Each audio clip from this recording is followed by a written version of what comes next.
At the end of your feelings is nothing. But at the end of every principle is a promise.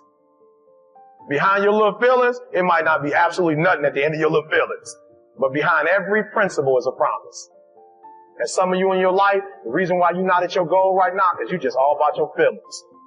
You're all on your feelings. You don't feel like waking up. So who does? Every day you say no to your dreams, you might be pushing your dreams back a whole 6 months, a whole year. That one single day, that one day you didn't get up could have pushed your stuff back I don't know how long. Wonder what would happen to your life. Now think about it a minute. There's a lot of things you could take from me and I could make it. You could take my suit. I got another one. You could take my car. I could get another one. You could take my house. I could get another house. But when you take my time, you have taken something from me that is totally irreplaceable. We take all kind of classes for money management. We know how to manage our money. We know how to repair our houses. We're working on our hair and our bodies and all of this kind of stuff. We do everything except the most important thing is to value our time. It takes time to be creative. If you had time, you would be creative. But in the absence of time and with busyness and clutter and the phone ring, y'all got music playing on your phone, all kinds of stuff. And no matter what kind of song you put on it, after a while, you hate to hear it because every time you hear that sound, you know it's somebody else wanting something else from you that's taking you away from what you are gifted and created. If you want to make your dream become reality, the people that are running at their dreams know that it's possible that you can live your dream, that it's necessary, that you're relentless, that you have a plan of action, that you are creative. The people that are living their dream of finding winners to attach themselves to. The people that are living their dreams are the people that know that if it's going to happen, it's up to them. And they're resolving within themselves, it's not over until I win. The people that are running after their dream know they're going to have hard times. They keep on running because they're saying within themselves, I'm the one. I'm the one. No matter how bad it is or how bad it gets, I'm going to make it. The people that are running after their dreams are the people that are hungry. Hunger is the ultimate driver. Because if you're hungry, you can get the strategy, you can get the answer. If you can't model it, you can find it. Motivation gets you going. Discipline, commitment, strong habits is what gets things done. Commit once. You don't need to commit more than once. You commit once to the thing that you're going to do, and then you do it every single day. That everyday method is one of the most powerful methods for reconstructing your entire life.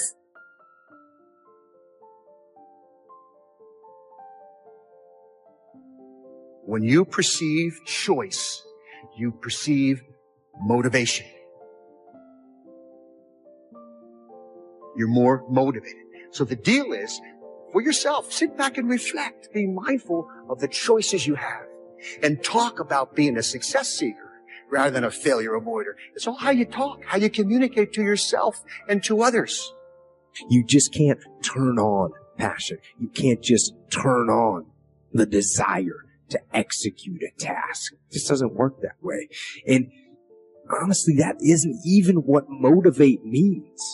To motivate actually means to provide a motive, a reason why. When you have a thing that is pulling you through because you're legitimately excited about it, that's when things start to happen. So I find that a lot of times lack of motivation has to do with not structuring your life in a way where you actually care about the outcome. So find that thing, stop judging yourself, because I think everybody at least sees a flicker of interest inside of them, something that they really find interesting and they want to at least explore deeper.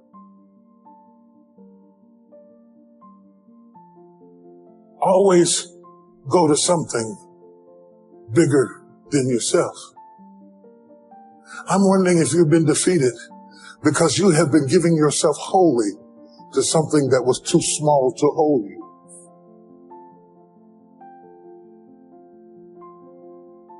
Have you thrust yourself into a glass of water? Yes, sir. Have you leaped off the diving board into a cereal bowl person? Are you not guilty of immersing yourself into things that were too small to hold your vision. My problem is so many times you've thrown big ideas at small people. You've given big commitment to cereal bowl people. And you're trying to get your sight back from a source that's too small to support what you're willing to put in. Is your investment bigger than the bank? You should see the way you're looking at me. Is the reason you keep being disappointed by people is that you have wholly thrown yourself into something that was too small? Don't let that happen.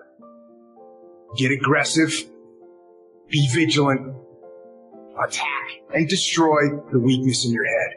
Go. Everybody wants to do work when they're feeling strong and they're feeling refreshed. But what's more important is when you actually do the work when you're feeling tired and feeling weak and feeling lazy. When you have those feelings, it's even more important to step up and get some. There are areas within myself where I cannot compromise. I have to hold the line. I am going to work hard. I am going to train hard. I am going to improve myself. I am not going to rest on my laurels. I'm going to own my mistakes and confront them. I am going to face my demons. I'm not going to give up or give out or give in. I am going to stand.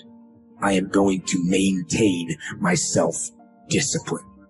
There will be no compromise. Not now, not ever. Turn your wounds into wisdom. You will be wounded many times in your life. You'll make mistakes. Some people will call them failures. But I have learned that failure is really God's way of saying, excuse me, you're moving in the wrong direction. Real work is to figure out where your power base is and to work on the alignment of your personality, your gifts that you have to give with the real reason why you're here. That's the number one thing you have to do, is to work on yourself and to fill yourself up and keep your cup full. Keep yourself full. Now, I used to be afraid of that. I used to be afraid, particularly from people who say, oh, she's so full of herself. She's so full of herself. And now I embrace it. I consider it a compliment that I am full of myself. Because only when you're full, I'm overflowing. My cup runneth over. I have so much to offer and so much to give. And I am not afraid of honoring myself. You know, it's miraculous when you think about it.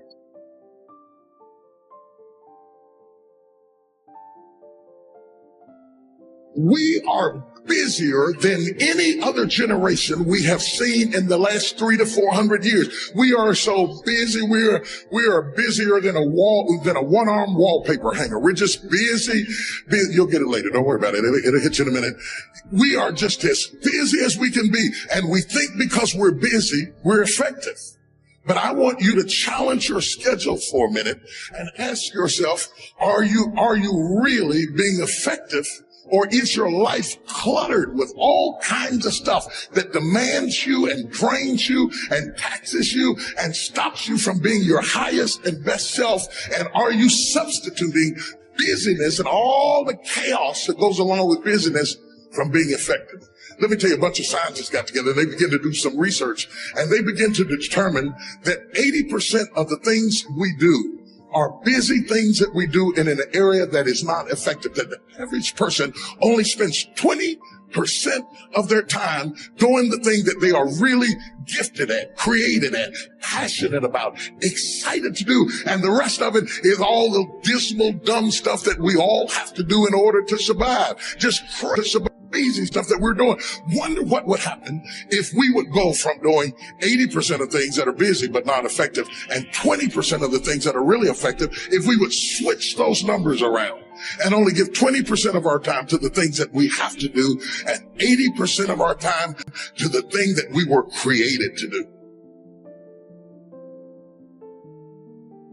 And when you need motivation yourself, don't look for someone to scream and yell. Don't look for someone else to give you motivation. Look at yourself and remind yourself why you are doing what you are doing. Remind yourself that this struggle, this temporary pain, this fight that you're in, this is what will make you stronger and faster and smarter and better.